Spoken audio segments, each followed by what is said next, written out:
Feminism എന്നുള്ള കോൺസെപ്റ്റിനെ വളരെ മനോഹരമായ രീതിയിൽ ചിത്രീകരിക്കുന്ന ഒരു ആശയമുണ്ട്, അഥവാ ഒരു സങ്കല്പമുണ്ട്, അർദ്ധനാരീശ്വര സങ്കല്പം. ഇത് വെറും ഒരു ആശയമോ ഒരു സങ്കല്പമോ മാത്രമല്ല, ഇത് വളരെ മനോഹരമായ രീതിയിൽ പ്രകടിപ്പിക്കപ്പെടുന്ന ഒരു സത്യമാണ്. അർദ്ധനാരി ഈശ്വരൻ, അതായത് പകുതി സ്ത്രീയും പകുതി പുരുഷനും ചേർന്നിട്ടുള്ള ഒരു ശിവശക്തി യൂണിയനാണ്, ശിവശക്തി ഐക്യമാണ് അർദ്ധനാരീശ്വരൻ എന്ന് പറയുന്നത്.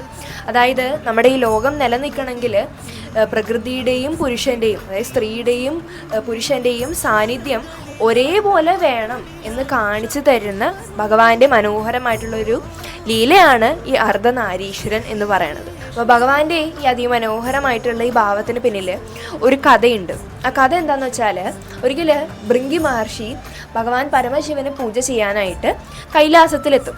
അപ്പോൾ കൈലാസത്തിലെത്തുമ്പോൾ ഇദ്ദേഹം കാണുന്ന കാഴ്ച ഭഗവാൻ പാർവതി ദേവി സമേതനായിട്ടിരിക്കുന്നതാണ്. അപ്പോൾ ഇത് കാണുമ്പോൾ ഇദ്ദേഹത്തിനൊരു ബുദ്ധിമുട്ടുണ്ടാവും. കാരണം ഇദ്ദേഹം പരമശിവന് വേണ്ടി മാത്രം പൂജ ചെയ്യാനാണ് അവിടെ എത്തിയത്. അപ്പോൾ അങ്ങനെ ഇദ്ദേഹം പരമശിവനെ മാത്രം അവിടെ ഇരുത്തിക്കൊണ്ട് ഭഗവാന്റെ പാദമൊക്കെ കഴുകി ഭഗവാനെ മാത്രം ആരതി ചെയ്യും. പിന്നീട് ഇദ്ദേഹം ഭഗവാന് നിവേദ്യം അർപ്പിക്കും. അപ്പം അങ്ങനെ നിവേദ്യം അർപ്പിക്കുന്ന സമയത്ത് ഭഗവാൻ പരമശിവൻ തനിക്ക് കിട്ടിയ നിവേദ്യത്തിൻ്റെ പകുതി ഭാഗം പാർവതി ദേവിക്ക് കൊടുക്കും.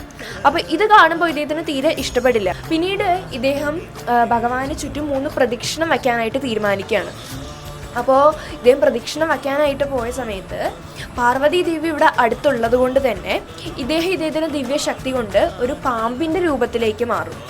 അപ്പോൾ അങ്ങനെ ഇദ്ദേഹം മഹാദേവനെ മാത്രം വലം വയ്ക്കാനായിട്ട് ശ്രമിക്കും. പക്ഷെ അപ്പോഴേക്കും പാർവതി ദേവി ഭഗവാൻ മഹാദേവനോട് ചേർന്നിരിക്കും. അപ്പോൾ ഇദ്ദേഹത്തിന് അങ്ങനെ ഭഗവാനെ മാത്രം പ്രദക്ഷിണം ചെയ്യാൻ പറ്റാതെ വരും. ഇദ്ദേഹം പിന്നീട് എന്ത് ചെയ്യും? ഇദ്ദേഹം ഒരു മൂഷികൻ്റെ രൂപത്തിലേക്ക് മാറും. അപ്പോൾ മൂഷികൻ്റെ രൂപത്തിലേക്ക് മാറുമ്പോഴേക്കും പാർവതി ദേവിയെ മഹാദേവൻ തൻ്റെ മടിയിൽ കയറ്റിയിരുന്നു. അപ്പോൾ വീണ്ടും അദ്ദേഹത്തിന് പ്രദക്ഷിണം വയ്ക്കാൻ പറ്റാത്തൊരവസ്ഥ ഉണ്ടാവുകയാണ്. പിന്നീട് ഭഗവാൻ ആ പകുതി സ്ത്രീയും പകുതി ഈ പുരുഷനുമായിട്ടുള്ള, അതായത് പകുതി ശിവനും പകുതി ശക്തിയുമായിട്ടുള്ള അതിമനോഹരമായിട്ടുള്ള ആ അർദ്ധനാരീശ്വര ഭാവത്തിലേക്ക് അദ്ദേഹം മാറുകയാണ്. അപ്പം അങ്ങനെ അദ്ദേഹം വീണ്ടും ഒരു തേനീച്ചയുടെ രൂപത്തിലേക്ക് മാറി വീണ്ടും ആ പരമശിവൻ്റെ ആ പകുതിയിലെ മാത്രം ഇദ്ദേഹം പ്രദക്ഷിണം ചെയ്യും. അപ്പോൾ ഇത് കാണുമ്പോൾ പാർവതി ദേവി ആകെ ക്രോധിഷ്ഠയായി ഇദ്ദേഹത്തിൻ്റെ ശരീരത്തിലുള്ള ആ സ്ത്രീൻ്റെ അംശം എല്ലാം പാർവതി ദേവി അപ്രത്യക്ഷമാക്കി മാറ്റും. അപ്പോൾ ഇങ്ങനെ ചെയ്യുമ്പോൾ ഇദ്ദേഹം ആകെ ദുർബലനായി മാറുകയാണ്. അങ്ങനെ ഇദ്ദേഹത്തിൻ്റെ തെറ്റൊക്കെ മനസ്സിലാക്കും. ശിവൻ്റെയും ശക്തിയുടെയും സാന്നിധ്യം ഒരേപോലെ ഈ ലോകത്ത് ആവശ്യമുള്ളതാണ് എന്നുള്ള കാര്യം അദ്ദേഹം മനസ്സിലാക്കിക്കൊണ്ട് പാർവതി ദേവിയെ